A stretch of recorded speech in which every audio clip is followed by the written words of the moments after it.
ভারতীয় জাতীয় ফুটবল দলের প্রধান কোচ হওয়ার জন্য আবেদন করেছিলেন বিশ্বখ্যাত স্প্যানিশ কোচ ও বার্সেলোনার সাবেক ম্যানেজার জাভি হার্নান্দেজ। তবে লাভ হয়নি। বাজেটজনিত সীমাবদ্ধতার কারণে অল ইন্ডিয়া ফুটবল ফেডারেশন তার আবেদনটি গ্রহণ করেনি। সংস্থাটির একটি সূত্র জানিয়েছে, জাভি নিজে ব্যক্তিগত ইমেলের মাধ্যমে কোচের পদে আবেদন করেছিলেন। এটা দেখে অনেকেই চমকে যান। তবে এআইএফএফ এর টেকনিক্যাল কমিটির মতে, জাভির মতো বড় মাপের কোচকে নিয়োগ দিতে গেলে যে বিশাল অর্থ ব্যয় হয় তা ফেডারেশনের সামর্থ্যের বাইরে। টেকনিক্যাল কমিটির এক সদস্য বলেন, জাভির মতো আন্তর্জাতিক মানের কোচ নিয়োগ করতে গেলে আমাদের বাজেট অনেক বড় হতে হতো, সেটা এই মুহূর্তে সম্ভব নয়। শুধু জাভি একাই নন, বড় বড় নাম আবেদন করেছেন ভারতের কোচ হওয়ার মিশনে। এর মধ্যে রয়েছেন ইংলিশ ক্লাব লিভারপুলের সাবেক খেলোয়াড় রবি ফাউলার ও হ্যারি কিউয়েল।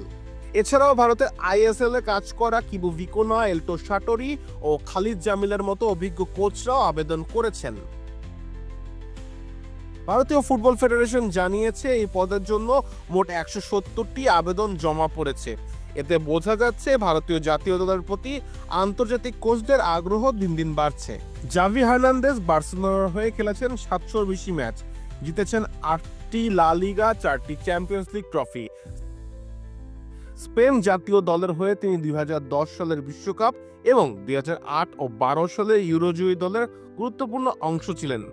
তার সময় অন্যতম সেরা মিডফিল্ডার ছিলেন জাভি। খেলোয়াড়ী জীবন শেষে তিনি কাতারের আল সাদ ক্লাবে কোচ হন। পরে বার্সেলোনার কোচ হিসেবে 2022-23 মৌসুমে দলকে লা লিগা শিরোপা জেতান। 2024 সালে বার্সেলোনা থেকে বিদায় নেন। ভারতের জাতীয় দলের কোচ হওয়ার সুযোগ না পেলেও জাভি এখনো নতুন কোনো দায়িত্ব নেওয়ার ব্যাপারে আগ্রহী। তিনি স্পষ্ট জানিয়ে দিয়েছেন, তাড়াহুড়া করবেন না। তিনি এমন একটি ক্লাব বা জাতীয় দল খুঁজছেন যেখানে দীর্ঘমেয়াদী পরিকল্পনা থাকবে, নিজের ফুটবল দর্শন প্রয়োগ করা যাবে এমন একটা জাতীয় দলের হয়ে বড় শিরোপা জিততে চান জাভি। তবে সেই খোঁজে ভারত আদর্শ দল কিনা সেটা নিয়ে প্রশ্ন থাকতেই পারে। কাউসার মুজিব, অপূর্ব, খেলা 71।